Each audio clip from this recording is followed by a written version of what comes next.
నమస్కారం. లక్ష్మి చెప్పే కథలకు స్వాగతం. వీణులతో వీక్షించటానికి సిద్ధం కండి.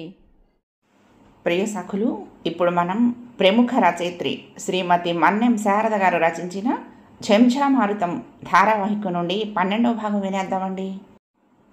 పద్మావతి తుషార గదిలోకి వచ్చింది కాఫీ కప్పు తీసుకుని.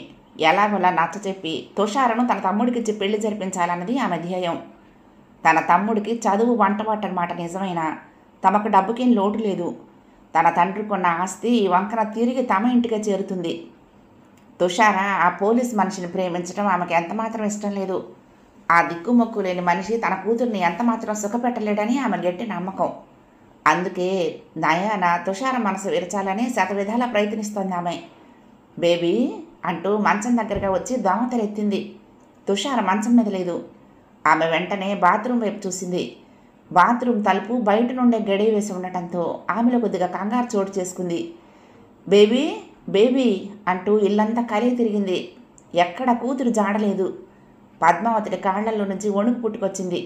సమయానికి భర్త ఊళ్ళో లేకపోవటం కూడా ఆమెకు ఎనలేని భీతిని కలిగించసాగింది. అరే పండు లేవరా అంటూ తమ్ముణ్ణి కుదిపి నిద్రలేపింది కంగారుగా. పాండురంగం బద్ధకంగా కదిలి ఏంటక్క అంటూ విసుగ్గా అడిగాడు కళ్ళు తెరవకుండానే. బేబీ కనిపించడం లేదురా అంది ఏడుపు గొంతుతో. ఇంత పొద్దుట ఎక్కడికి పోతుంది, ఇంట్లోనే ఉంటుంది, సరిగ్గా చూడు అని మరోవైపు తిరిగి పడుకున్నాడు. పద్మావతి కోపంగా వీపు మీద ఒకటి తట్టి, నీ పాడు నిద్ర నువ్వును, తెల్లారి చాలాసేపు అయింది, అందుకే బేబీ నువ్వంటే చిరాకు పడుతుంది అంది. ఆ మాటకు సర్రున లేచి కూర్చున్నాడు పాండు. ఆ మాట అంటే ఒప్పుకోనక్క, నేను ఆ కాకి గుడ్డలు వాడికన్నా తీసిపోయానా? ఇంతకీ నీ కూతురు వాడికి సేవలు చేయడానికి హాస్పిటల్కి వెళ్ళిందేమో కనుక్కో అన్నాడు. పద్మావతికి ఆ మాట నిజమేననిపించింది. సమయానికి మీ బావ కూడా లేరు, ఎలాగ తెలుసుకోవాలి మనం అంది. ఒక ఫోన్ కొట్టు సలహా ఇచ్చాడు పాండు. పద్మావతి ఫోన్ దాకా వెళ్ళి మళ్ళీ సందేహంగా వెనక్కి తిరిగి, ఎందుకురా మనకు మనమే అల్లరి చేసుకోవటం, నువ్వు ఒక్కసారి వెళ్ళి చూసి రాకూడదు అంది తమ్ముడిని బ్రతిమాలుతూ. చివరికి తప్పదన్నట్లు పాండు లేచి మొహం కడుక్కొని హాస్పిటల్కి బయలుదేరాడు. పద్మావతి అతను తిరిగి వచ్చే వరకు దిక్కుతోచినట్లు ఆత్రంగా గుమ్మం పట్టుకునే నిలబడింది. మరొక అరగంటలో తిరిగి వచ్చిన పాండు, అక్కడ కూడా లేదు నీ కూతురు అన్నాడు వెటకారంగా. పద్మావతికి వెంటనే కళ్ళ నీళ్లు వచ్చేశాయి. ఇదంతా ఆయన దానికిచ్చిన అలుసు. ఆడపిల్లని అణుకుగా పెంచాలండి అని ఎన్నిసార్లు చెప్పినా వింటేగా తనకొక్కరికి కూతురున్నట్లు ఎక్కడా లేని గారం పెట్టి పాడు చేశారు. చివరికి అది ఎంతకన్నా తెగించే స్థితికి వచ్చేసింది అంది ఏడుస్తూ. బావ ఎప్పుడు వస్తారక్క అడిగాడు పాండు. ఏమో మరి, ఆయనకు తన వ్యాపారాలే ముఖ్యం, ఎప్పుడు మునుగుతారో ఇంకెప్పుడు తేలుతారో ఎవరు చెప్పగలరు అంది పద్మావతి దిగులుగా. పాండు అక్క మొహం కేసి చూసి, పోనీ పోలీస్ రిపోర్ట్ ఇవ్వనా అన్నాడు. వద్దొద్దు, ఉన్న పరువు కాస్త రోడ్డు ఎక్కుతుంది, ఆయన వచ్చి ఏం చేసుకుంటారో ఆయన ఇష్టం అంది పద్మావతి వస్తున్న దుఃఖాన్ని అదుపులో తెచ్చుకోవడానికి ప్రయత్నిస్తూ. ప్రణయ ఆ రోజు హోటల్ డాల్ఫిన్లో బస చేసి హేమంత్తో ఫోన్లో మాట్లాడటానికి ప్రయత్నించింది. సారీ మేడం, లైన్ సరిగ్గా లేదు, ఎంత ప్రయత్నించినా దొరకటం లేదు అంది టెలిఫోన్ ఆపరేటర్. ప్రణయ ఒక ప్రైవేట్ ట్యాక్సీని ఎంగేజ్ చేసి అనంతగిరి బయలుదేరింది. వాతావరణం చల్లగా హాయిగా ఉంది. మనసులో తొందరలోనే భర్తను కలవబోతున్నాననే ఆనందం, మరొక పక్క అతని మాట వినందుకు దిగులు పోటీ పడసాగాయి. ఆమె కళ్ళు మూసుకొని ఆలోచనలో నిమగ్నమై ఉండగా ట్యాక్సీ సడన్గా ఆగింది. ఆమె ఉలిక్కిపడి కళ్ళు తెరిచింది. ఎదురుగా పోలీసులు. మీ పేరు మేడం? ప్రణయ అందామె అర్థం కానట్లుగా చూస్తూ. ఎక్కడి నుంచి వస్తున్నారు? మద్రాసు నుండి. ఎక్కడికి వెళ్తున్నారు? అనంతగిరి. అక్కడ నా భర్త హేమంత్ భార్గవదాస్ గారి కోసం సినిమా కథ రాస్తున్నారు గెస్ట్ హౌస్లో. చాలా ఇంకా అని మొహం పెట్టి అడిగింది. కానిస్టేబుల్స్ డ్రైవర్ని గుర్తుపట్టి వదిలేశారు. డ్రైవర్ ట్యాక్సీ స్టార్ట్ చేసి, ఈ పోలీసు వాళ్ళొక్కళ్ళు దొంగలు పడ్డ 6 నెలలకు కుక్కలు మురిగినట్లు హడావుడి చేస్తారు, అసలు వాడెవడో తప్పించుకుపోయాడు, అప్పుడు లేని పోలీసు బందోబస్తు ఇప్పుడు అన్నాడు వెటకారంగా. ప్రణయ అతని వైపు చూసి ఏం జరిగింది అంది. మీకు తెలియదా అండి, పేపర్ చదవలేదు అన్నాడు డ్రైవర్ విస్తుపోతూ. లేదు. భలే పనండి, ఆడెవడు ఆ జంజా మారుతంగాడని ఓ పెద్ద హంతకుడు విశాఖపట్నాన్ని అంతా చిటికన వేలు మీద ఆడించి 4-5 మర్డర్లు టోకును చేసేసి పారిపోయాడండి, ఆడి కోసం ఈయనగా అన్నాడు. మరి ఈ రూట్లో కాపలా కాస్తున్నారేంటి? ఆడు అనంతగిరిలో ఉన్నట్టు వీళ్ళకి అనుమానం అండి, అందుకే జిల్లాలోని పోలీసులంతా కాపలా ఎట్టేశారు అన్నాడు డ్రైవర్. అతను ఎందుకు చంపుతున్నాడు, డబ్బు కోసమా అడిగింది ప్రాణియ కుతూహలంగా. చచా, ఆడసలు డబ్బు జోలికే పోడంటండి. బంగారం కొట్టు రాజన్నని చంపేశాడా, దొమ్మిడి సొమ్ము ముట్టుకోలేదంటండి. కానీ ఏం పర్సనాలిటీ అండి, దారాసింగ్ బాబులా ఉన్నాడు, మంచి క్రాఫింగ్ అండి. నువ్వు చూసావా? హై బాబోయ్, నేను చూడటమే, టీవీలో ఫోటో చూపిస్తున్నారండి, మీరు చూడలేదా? మాది మద్రాస్ టీవీ, ఇక్కడ టెలికాస్ట్ కావు. అదే మంచిదిలేండి అన్నాడు డ్రైవర్. అప్పుడే కారు సరిగ్గా గెస్ట్ హౌస్ ముందు ఆగింది. ప్రణయ డ్రైవర్కి ఒప్పుకున్న దానికంటే ఓ 10 ఎక్కువ ఇచ్చి, థ్యాంక్ యూ బ్రదర్, జాగ్రత్తగా తీసుకొచ్చావు అంది. థ్యాంక్స్ సిస్టర్ అని డ్రైవర్ సంతోషంగా ట్యాక్సీ స్టార్ట్ చేశాడు. ప్రణయ సూట్ కేసు తీసుకొని గుమ్మంలో నిలబడి ఉన్న భర్తను చూసి చిన్నగా నవ్వింది. హేమంత్ బదులుగా నవ్వలేదు సరికదా. నువ్వా ప్రణయ, చెప్పా పెట్టకుండా ఇలా వచ్చేసావేంటి అన్నాడు తడబాటుగా. అకస్మాత్తుగా వచ్చిన తనను చూసి భర్త అమాంతం వచ్చి కౌగిలించుకుంటాడని ఆశించిన ప్రణయకి అతని ప్రవర్తన కొద్దిగా బాధ కలిగించింది. ఏం, నేను రావటం మీకు ఇబ్బందిని కలిగిస్తోందా అంది చిరుకోపంగా. హేమంత్ వెంటనే సర్దుకుని, అదేం లేదు, వర్షం వల్ల రోడ్లన్నీ కొట్టుకుపోయాయి కదా, ప్రయాణంలో నువ్వు ఇబ్బంది పడి ఉంటావని అన్నాను అన్నాడు ఆమె చేతిలోని సూట్ కేసు అందుకుంటూ. ప్రణయ అతని వెంట నడుస్తూ, పైడి పనిచేయటం లేదా అంది బూజు పట్టిన గదుల్ని చూస్తూ. లేదు, తనకి ఆరోగ్యం బాగుండలేదు చెప్పాడు. వెధవ ప్రయాణం, తలనొప్పి వచ్చింది, ఎక్కడ దారిలో కాఫీ కూడా దొరకలేదు, అది చాలక పోలీసు వాళ్ళ ఎంక్వైరీ ఒకటి అంది సోఫాలో కూర్చుంటూ. ఎంక్వైరీ ఏంటి? హేమంత్ ఆశ్చర్యంగా అన్నాడు. బాగుంది, ఇక్కడే ఉండి కూడా ఈ సంగతి తెలియదా? అవును కదూ, తమరు రచయిత కదూ, మీ లోకంలో మీరుండి ఉంటారు. 5-6 మర్డర్లు చేసి ఎవరో హంతకుడు పారిపోయి ఇక్కడెక్కడో దాక్కున్నాడటగా. అతని కోసం ప్రతి కిలోమీటర్కి ఒక పోలీస్ చొప్పున నిలబడి వచ్చేపోయే వెహికల్స్ని చెక్ చేస్తున్నారు. హేమంత్ వెంటనే ఆమె మాటకు అడ్డొస్తూ, అది సరే, ఆ గొడవ మనకెందుకు, నువ్వు కాఫీ కావాలన్నావు కదా, నేను తెస్తానుండు అన్నాడు వంటగది వైపు వెళ్ళబోతూ. ప్రణయ వెంటనే సోఫాలో నుంచి లేస్తూ, అరెరే, ఎన్నడైనా మీరు వంటగదిలోకి వెళ్ళారా, నేను చేసుకుంటానులేండి అంది అతనికి అడ్డం వస్తూ. హేమంత్ చప్పున ఆమె 2 భుజాల మీద చేతులుంచి, అక్కడ సిటీలో నౌకర్ల ముందు నేనేం చేసినా భార్య విధేయుడని, హెన్పెక్కుడి హస్బెండ్ అనే డప్పు వాయించి దేశం అంతా చెప్తారు. ఇక్కడ ఈ అడవిలో మనం ఒకరి కోసం ఒకరం ఏం చేసుకున్నా అడిగేవాడు అనేవాడు ఉండడు. అందుకే ఇద్దరం వెళ్దాం రమ్మంటే రావు నువ్వు. కూర్చో, నేను ఫస్ట్ క్లాస్ అయిన కాఫీ తెస్తాను అంటూ ఆమెను కూర్చోబెట్టి వంటగదిలోకి వెళ్ళాడు. ప్రణయ భర్త ప్రవర్తనకు విస్తుపోతూ సోఫాలో కూర్చుంది. సదానంద్ బస్సు దిగాడు. అతనికి ముందే ఆ అమ్మాయి గంప తీసుకుని బస్సు దిగింది. ఆమె కొంత దూరం వడివడిగా నడిచి వెనుతిరిగి చూసింది. సదానంద్ ఆమెను గమనించినట్లు చూపు తిప్పుకుని సిగరెట్ వెలిగించుకుంటూ నిలబడ్డాడు. ఆమె మళ్ళీ గబగబా అడుగులు వేసింది. అతను కూడా నడక వేగం పెంచి ఆమెను అనుసరించాడు. ఆమె అలసటగా ఓ చెట్టు కింద నిలబడి గంప తింపుకుని పమిట కొంగుతో విసురుకోసాగింది. అమ్మాయి, ఆమె అతని వైపు చూసి ఏటి అంది. గవర్నమెంట్ బంగ్లాకి దారేటు అన్నాడు. నాకు తెలదు, ఎవరైనా మగవాళ్ళని అడుగు అంది మొహం తిప్పుకుంటూ. ఇల్లిల్లు తిరిగి అమ్ముకునేదానివి, ఈ పాటి చిన్న ఊళ్ళో ఏమేమి ఉంటాయో నీకు తెలియదా అన్నాడు సదానంద ఆశ్చర్యంగా. ఆమె అతని వైపు కోపంగా చూసి, నీకన్ని వివరాలు చెప్పాలని రూల్ ఉందా అంది. అబ్బో, రూల్స్ కూడా తెలుసా నీకు? అది సరే, గంపలో సరుకేంటి అన్నాడు. కొనే మగోళ్ళ వివరాలు అడుగుతున్నాడు, కొంత వేటి అంటూ ఆమె గంపను ఎత్తుకెత్తుకుంది. నీకు అన్నింటికీ కోపమే అనుకుంటానమ్మాయి, పోనీ నీ పేరైనా చెప్పు అన్నాడు ఆమె వెంట నడుస్తూ. నా ఊసు నీకెందుకు, మా మామ చూశాడంటే నీ మక్కెలు ఎరగేస్తాడు అందామె కోపంగా అడుగులేస్తూ. నీ మామ అప్పుడే రాళ్లే అన్నాడు. ఆమె అతని వైపు విస్తుపోయినట్లు చూసింది. మీ పేరు ఊరు అన్నీ నాకు తెలుసు, ఇక్కడెక్కడుండాలని ఇంత ధైర్యంగా వచ్చారు అన్నాడు సదానంద్. ఆమె తెల్లబోయింది. నేను ఇందాకే వైర్లెస్లో మహర్షి గారితో మాట్లాడాను. మీ క్షేమం కోసం ఆయన ఎంతగానో ఆదుర్దా పడుతున్నారు. మీరు వెంటనే తిరిగి విశాఖపట్నం వెళ్ళిపోండి అన్నాడు. ఆమె స్థాణువులా నిలబడిపోయింది. వెంటనే ఆమె కళ్ళల్లో నీళ్లు నిండుకున్నాయి. నా ధీరజును ఆపద పాలు చేసిన ఆ హంతకుడిని పట్టుకునే వరకు నేను నిద్రపోను అంది తుషార ఆవేశంగా. ఆ పని మా పోలీసు డిపార్ట్మెంట్ది, నేను అందుకోసమే వచ్చాను. వాడు పచ్చి నెత్తురు తాగే హంతకుడు, గుర్తుపట్టాడంటే మీ ప్రాణం తీస్తాడు అన్నాడు సదానంద్. ఇప్పుడు గుర్తుపట్టగలడా నన్ను? ఆమె మెల్ల కన్ను పెట్టి అతని వైపు చూసింది. మీ ఇష్టం, కానీ తొందరపడి ఆ బంగ్లా వైపు వెళ్ళకండి. నేను వివరాలు సేకరించి వచ్చే వరకు పీడబ్ల్యూడి గెస్ట్ హౌస్ దగ్గర ఉండండి అన్నాడు సదానంద్. ఆమె అంగీకారంగా తాలూపి అతన్ని అనుసరించింది. డబ్బింగ్ వెంకటాద్రి ఆ ఇంటి ముందు అరగంట నుండి కాపు కాశాడు. 4 పోర్షన్ల పెంకుటిల్లది. అందులో 3వ వాటాలో నుండి ఘాటుగా ఏదో వాదన వినవస్తోంది. వెంకటాద్రి చెవి ఎక్కించి విన్నాడు. మామూలు మధ్యతరగతి కుటుంబాల్లో ఉండే డబ్బు ఇబ్బంది వల్ల వచ్చే ఘర్షణే అది. పిల్ల తాడిలా ఎదిగింది. ఏదో లెక్కన ముడిపెట్టక ఎన్నాళ్ళు కొంపలో పెట్టుకుంటాం? దాని పెళ్లి సంగతి ఏదైనా ఆలోచించేది ఉందా అంటోంది ఒక స్త్రీ. నువ్వు చెప్తే గానీ నాకు తెలియదు. ఆ రాజమండ్రి ముష్టిబదవకు 30,000 కావాలంట. అది మగ కంఠం. ఏం మీరు ముక్కు పిండి మా నాన్న దగ్గర తీసుకోలేదు? ఇచ్చేటప్పుడు ఏడుపు దేనికి? అంత చేతకానప్పుడు పిల్లల్ని కనకూడదు. ఇచ్చాళ్లే మహా 5,000 ముష్టి ఆ డొక్కు సైకిలు. అతను కోపంగా అరిచాడు.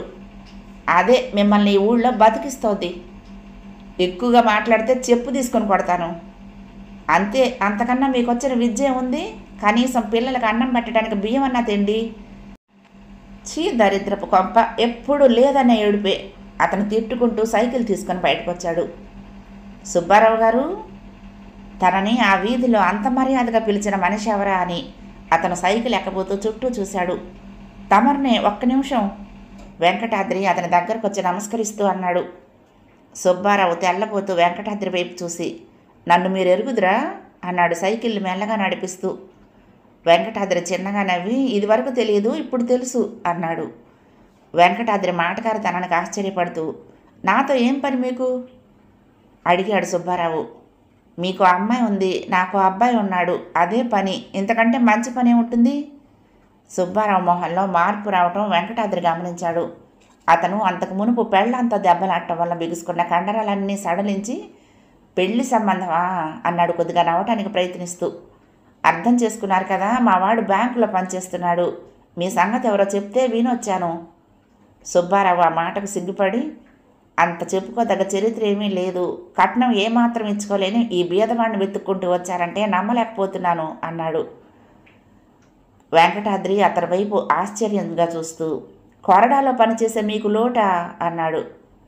నేను అందులో ఎడిటర్ని కాదు, ప్రింటర్ని చెప్పాడు సుబ్బారావు. అయితే మాత్రం తమరు లేకపోతే ఎక్కడ పని అక్కడ ఆగిపోదు. ఆ కొరడా కాంతారావు అందరినీ బ్లాక్మెయిల్ చేస్తూ తెగ సంపాదిస్తున్నాడుగా.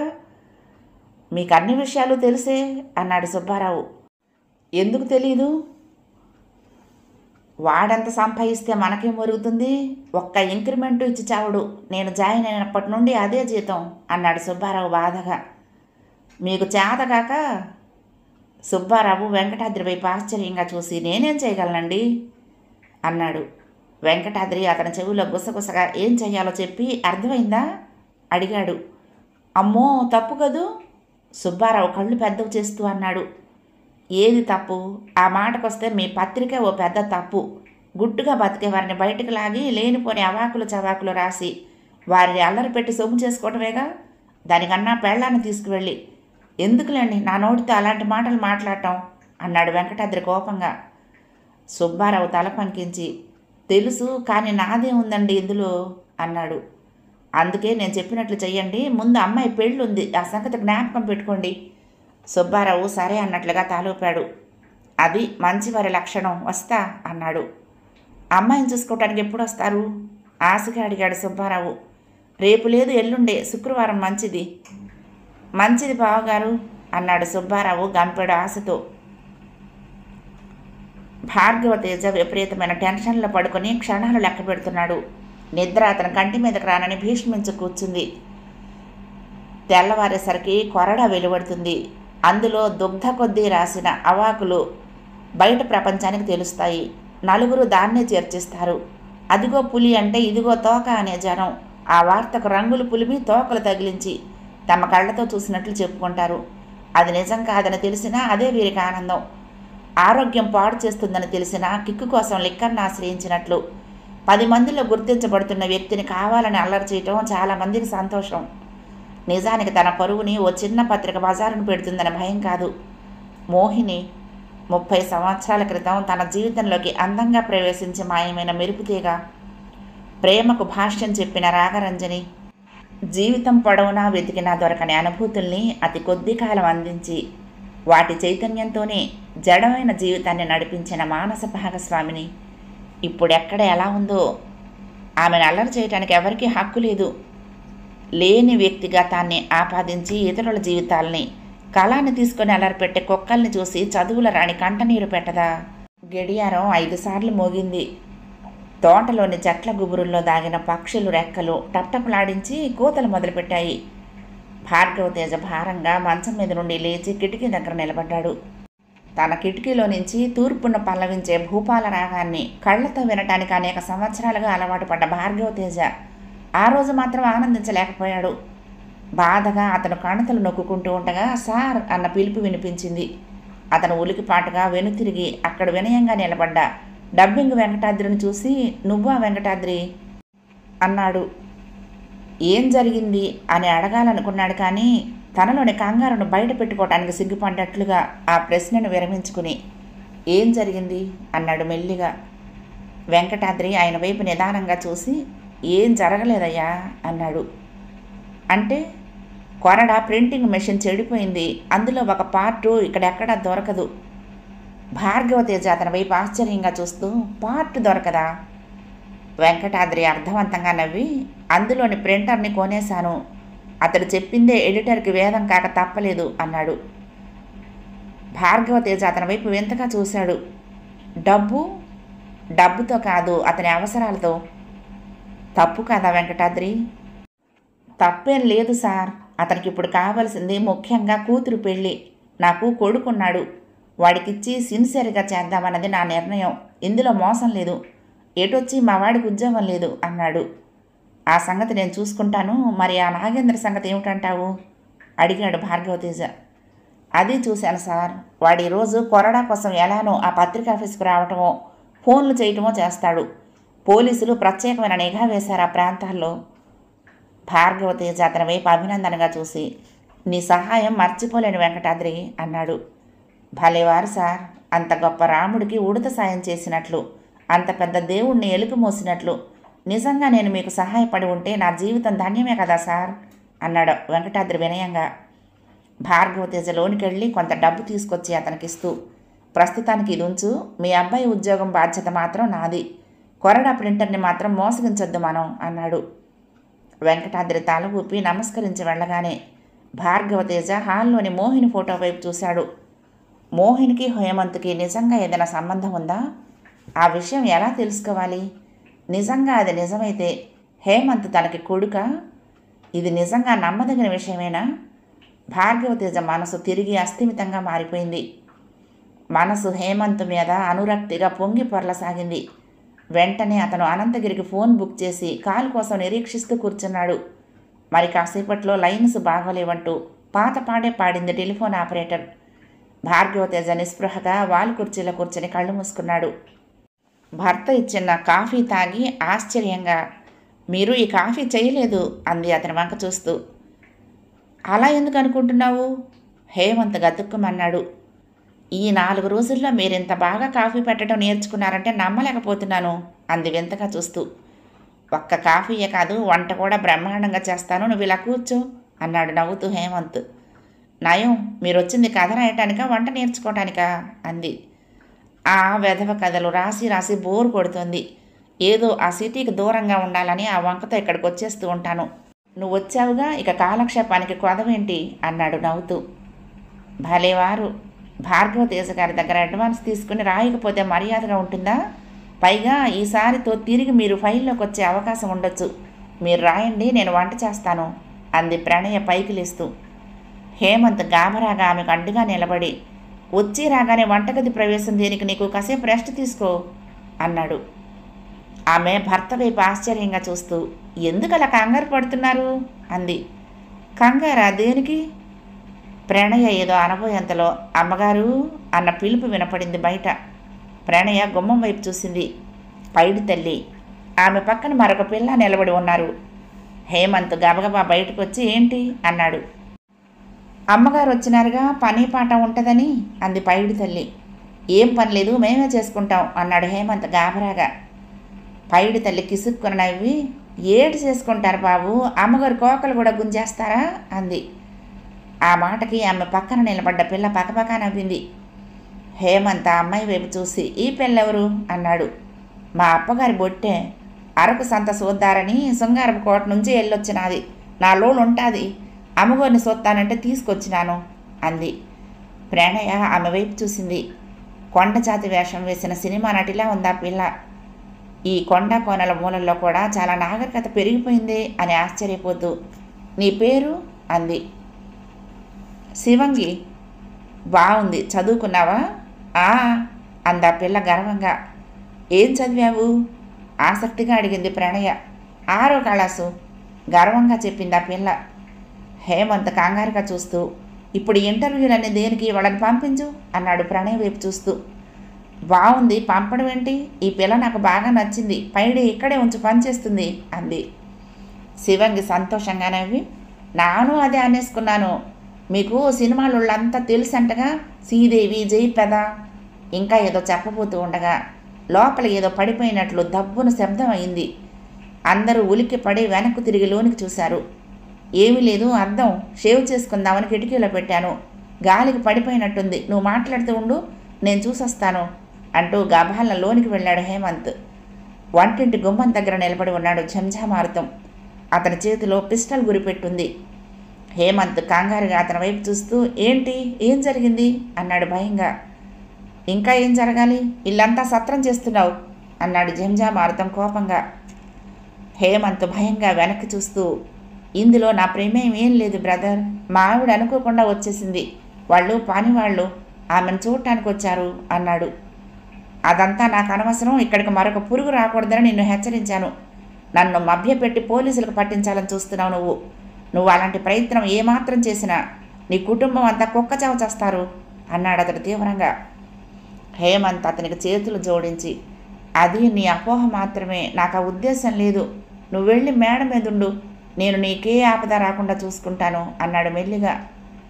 అది చూస్తాను, నాకు ఇక భద్రత లేదు, నేను వెళ్ళిపోతాను అన్నాడు ఝంఝామారుతం. ఎక్కడికి? రోడ్డు పొడవునా పోలీసు బందోబస్తు ఉందంట అన్నాడు హేమంత్. పోలీసుల కళ్ళు ఎలా కప్పాలో నాకు బాగా తెలుసు, నాకు డబ్బు కావాలి. ఎంత? 50,000. హేమంత్ అతని వైపు ఆశ్చర్యంగా చూస్తూ, అంత డబ్బా అన్నాడు. అవును, నా కథ రాసుకుంటున్నావుగా అన్నాడు ఝంఝామారుతం. కానీ అంత డబ్బు నీకు ఇవ్వాలంటే నేను విశాఖపట్నం బ్యాంకుకి వెళ్ళాలి. అయినా దేనికి నీకు అంత డబ్బు? నా చెల్లెల్ని కలవటమే నా ఆశయం, ఆమెకి ఇవ్వాలి, వెంటనే కారులో వెళ్ళి తీసుకురా. నేను ఏ విధంగా జాగ్రత్తగా పారిపోగలనో ఆలోచించు, నువ్వు రచయితవు కదా. హేమంత్ ఏదో అనబోయేంతలో అడుగుల చప్పుడు వినిపించింది. నువ్వు దయచేసి పైకి వెళ్ళు అన్నాడు కంగారుగా. ఝంఝామారుతం మెరుపు వేగంగా మేడ మీదకు వెళ్ళాడు. ప్రణయ లోనికొచ్చింది. ఆమె వెంటే శివంగి కూడా. ఎవరితో మాట్లాడుతున్నారు అంది ప్రణయ ఆశ్చర్యంగా చుట్టూ చూస్తూ. నేనా అన్నాడు హేమంత్ ఆశ్చర్యం నటిస్తూ. బాగుంది, లోపల మాటలు వినిపించాయి స్పష్టంగా. టీవీ ఆన్ చేశాను గాబరాగా అన్నాడు. సర్లేండి అంటూ శివంగి వైపు తిరిగి, నీకు వంట బాగా వచ్చా అంది ప్రణయ. చెప్పండి, ఏటేడు చేయమంటారు అంది శివంగి ఉత్సాహంగా. ఇప్పుడు నువ్వేం చెయ్యక్కర్లేదు, నేను చేసేసాను అన్నాడు హేమంత్. సరే, సాయంత్రం రా అంది ప్రణయ శివంగి వైపు తిరిగి. శివంగి తలూపి బయటికి వెళ్ళగానే, మనిద్దరి మధ్య ప్రైవసీ లేకుండా ఇల్లంతా పని వాళ్ళని చేరుస్తావెందుకు అన్నాడు హేమంత్ చిరాగ్గా. ఏం ప్రైవసీ, వచ్చిన కొన్ని గంటలకే నాకు తోచక బోరు కొడుతుంటే అంది ప్రణయ. అయితే వీసీఆర్ పెట్టుకో. ప్రణయ ర్యాక్లో నుంచి క్యాసెట్ ఒకటి తీసి పెట్టి టీవీ ఆన్ చేసింది. టీవీ ఉలకలేదు. ప్లగ్ డిస్కనెక్ట్ చేసి ఉండటం గమనించి, ఇందాక ఇలానే పెట్టుకున్నారా హేమంత్ వైపు చూస్తూ అడిగింది. అతను ఆమె మాటను దాటిస్తూ, నేను వైజాగ్ వెళ్ళొస్తాను, జాగ్రత్తగా ఉండగలవా అడిగాడు భార్య వైపు తిరిగి. ఇప్పుడెందుకు అంది. చిన్న అర్జెంటు పని తగిలింది, మళ్ళీ సాయంత్రానికి వచ్చేస్తాను. అయితే నేను వస్తాను మీతో. హేమంత్ ఆలోచిస్తూ, ఒక్క నిమిషం అంటూ మేడ మీదకు వెళ్ళాడు. ఝంఝామారుతం మేడకి రియర్ వరండాలో అసహనంగా కూర్చుని ఉన్నాడు. ఆమె కూడా వస్తానంటోంది, తీసుకువెళ్ళనా అన్నాడు మెల్లగా. వీల్లేదు, మీ ఇద్దరూ బయటకు వెళ్తే పోలీసులు వెంటనే ఈ ఇంటిని ముట్టడించి నన్ను పట్టుకుంటారు, మిమ్మల్ని చంపుతాననే భయంతోనైనా వాళ్ళు సందేహించి ఆగుతున్నారు అన్నాడు అతను. సరే, కానీ నువ్వు నాకు ఒక మాట ఇవ్వాలి అడిగాడు హేమంత్. ఏమిటి? నా భార్య మంచిది, కానీ కాస్త పెంకి మనిషి. ఆమెను మాత్రం తొందరపడి చంపనని ప్రామిస్ చేయాలి. ఆమె వలన నాకు ప్రమాదం రానంతసేపు నేను ఆమెనేం చెయ్యను. ఆమె వలన నీకు ఎలాంటి ప్రమాదము రాదు. ఒకవేళ తెలియనితనంగా ఆమె నిన్ను దురుసుగా మాట్లాడితే నువ్వు కొంత ఓపిక వహించాలని మాత్రమే నిన్ను మనస్ఫూర్తిగా కోరుతున్నాను. ఝంఝామారుతం అంగీకారంగా తల ఊపాడు. హేమంత్ మేడ దిగి బ్రీఫ్ కేస్ తీసుకుని భార్య దగ్గరగా వచ్చి, జాగ్రత్త, ఇది అడవి. నువ్వు ఇది వరకు చూడని ఏ వింత జంతువునన్నా ఒకవేళ చూడాల్సి వస్తే కంగారు పడి దాని జోలికి వెళ్లకు. ఎంత క్రూర జంతువైనా మనం దాన్ని కదిలించకపోతే అది మనల్ని ఏమీ చేయదు. ఆ సంగతి గుర్తుంచుకో అన్నాడు. అడవి ఇంత కొట్టేసినా ఇంకా క్రూర జంతువులున్నాయా అందామె.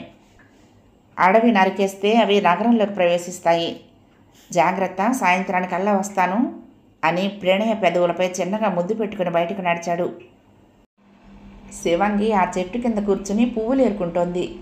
గాలి విసురుకి గుబురుగా ఉన్న ఆ వృక్షపు శాఖల నుండి వింత సువాసన వెదజల్లుతున్న ఊదా రంగు పూలు గుత్తులు గుత్తులుగా రాలి చెదిరిపోతున్నాయి. శివంగి ఒడి నిండా పూలు నింపుకుని హేమంత్ ఉన్న గెస్ట్ హౌస్ వైపు చూసింది. స్తబ్దంగా ఎవరూ లేనట్లుంది ఆ కాటేజ్. పైనుండి పూలతో పాటు పడింది చిన్న స్లిప్పు. శివంగి గబుక్కున ఆ స్లిప్పు తీసుకుని మెల్లగా విప్పి చదివింది. ఏమైనా తెలిసిందా అని ఉంది అందులో. తోటలోన గూడుంది నిజమే, గూటిలోన జంటుంది నిజమే, జంటని అంటే పాముంది నిజమే, తాజు పాముంది నిజమే, కనుక ఆనక కదిలిస్తేవా జంటని కాటేసి బతుకు తీస్తుంది నిజం, తెలుసుకోరా దాని నైజం అంటూ పాట పాడింది శివంగి రాగయుక్తంగా. పైన కింద గుసగుసగా అడిగాడు చెట్టు మీద సదానంద. శివంగి వేషంలో ఉన్న తుషార, పైనేంటి కిందేంటి పిచ్చి మనసా, పెనవేసి ఉంది అది నీకు తెలుసా, కొమ్మ కొమ్మన పెనవేసి ఉంది తెలుసా అని మళ్ళీ పాడింది. శివంగి తుషార మేడ వైపు చూసింది. ప్రణయ నవ్వుతూ నిలబడి ఉంది అక్కడ. ఏంటమ్మగారు అంది తుషార. ఇలారా, భలే పాడుతున్నావు, రికార్డ్ చేస్తాను అంది ప్రణయ. జాగ్రత్త, తొందరపడి ఏమి చెయ్యొద్దు, నేను ఇంట్లోకి వెళ్ళి వాడి జాడ పడతాను అంది గుసగుసగా తుషార చెట్టుపైకి చూస్తూ. ఏమిటి గొణుగుతున్నావు అంది ప్రణయ. ఏటి లేదమ్మగోరు, చెట్టు మీద పెట్టొకటి రొద చేస్తుంటే తిడుతున్నాను అంటూ ప్రణయ దగ్గరికి వెళ్ళింది తుషార. రా, ఈ పాట ఎవరు నేర్పారు నీకు ఉత్సాహంగా అడిగింది ప్రణయ ఆమెను లోపలికి తీసుకువెళ్తూ. శివంగి వేషంలో ఉన్న తుషార సిగ్గు నాటించి, ఏదో నోటికొచ్చిన పదం పాడాను అమ్మగారు, నాకెవరు చెబుతారు అంది. ఎంత బాగుందో తెలుసా, ఈ పాట అయ్యగారు విన్నారంటే సినిమాలో పెడతారు, ఎంత హిట్ అవుతుందో తెలుసా అంది ప్రణయ టేప్ రికార్డర్ కోసం చుట్టూ చూస్తూ. మీరు అలా అంటే సిగ్గైపోతుంది, అయ్యగారికి చెప్పకండి నవ్వుతారు అంది తుషార. నీ మొహం, ఇప్పుడే టేప్ చేసి నీ పాట నీకు వినిపిస్తాను, నువ్వే ఆశ్చర్యపోతావు, ఇంత బాగా పాడగలిగానా అని. ఉండు, మేడ మీద ఉందేమో చూసొస్తాను అంటూ మేడ మెట్లెక్కింది ప్రణయ. అప్పుడే సరిగ్గా బయట కారాగిన చప్పుడైంది. ప్రణయ పై మెట్టు మీద ఉండి గుమ్మం వైపు చూసింది ఎవరా అన్నట్లు. 60 సంవత్సరాల పైబడ్డ స్త్రీ పడుతూ లేస్తూ కారు దిగి చిట్టి చిట్టి అంటూ లోనికొస్తోంది. ప్రణయ కళ్ళు ఉత్సాహంగా మెరిశాయి. అమ్మా అంటూ గబగబా ఎక్కినంత వేగంగానూ మేడ దిగి పరుగున వచ్చి ఆవిడని కౌగులించుకుంది. నా తల్లి, ఎన్నాళ్ళకు చూశానమ్మా, ఆ నాగేంద్రగాడు నిన్ను నానా పాటలు పెడుతున్నాడని తెలిసింది, ఆడి కడుపు ఉడికిపోను, ఆడి పిండం పిల్లులకు పెట్ట మొద నష్టపేదవ, ఆడి తలపండు బద్దలైపోను అంటూ శాపనార్థాలు పెట్టసాగింది ఆవిడ. పోనీలేమ్మా, వాడి సంగతికి ఏం కానీ నువ్వెలా ఉన్నావు, ఎన్నాళ్ళయిందమ్మా నిన్ను చూసి అంటూ గారం పోతూ తల్లి ఒడిలో పడుకుంది ప్రణయ. వచ్చే కాలమా పోయే కాలమా అని నా బాబుకేం కానీ, నువ్వేమిటే ఇలా చిక్కు చీపురు పుల్లవైపోయావు, మీ ఆయన కాగితాలు గీక్కుంటూ నీ సంగతి పట్టించుకోవటం లేదా, ఆ మాయదారి కథలు రాసుకునేవాడిని పెళ్ళాడకే పెద్ద టారుం చేస్తానంటే విన్నావా, అంతా నా తల రాత అందావిడ తల కొట్టుకుంటూ. షూ, ఈ మాటలు ఆయన వచ్చాక కూడా అన్నామంటే గొడవ అయిపోతుందమ్మా, పద స్నానం చేసి భోంచేద్దు గాని అంది ప్రణయ. ఆవిడ నడ్డి పట్టుకుని లేచి పైకి చూసి కళ్ళు తాలేసింది. అక్కడ మెట్ల పై భాగంలో పిస్టల్తో నిలబడి ఉన్నాడు ఝంఝామారుతం. 12వ భాగం సమాప్తం. ప్రియ సఖులు, ఈ కథ మీకు నచ్చితే తప్పకుండా లైక్ చేయండి, షేర్ చేయండి, కామెంట్ చేయండి, సబ్స్క్రైబ్ చేసుకుని నన్ను ఎంకరేజ్ చేయండి. ఉంటానండి. ప్రేమతో లక్ష్మి, కృష్ణాతీరం దుర్గమ్మ సన్నిధానం. నమస్తే.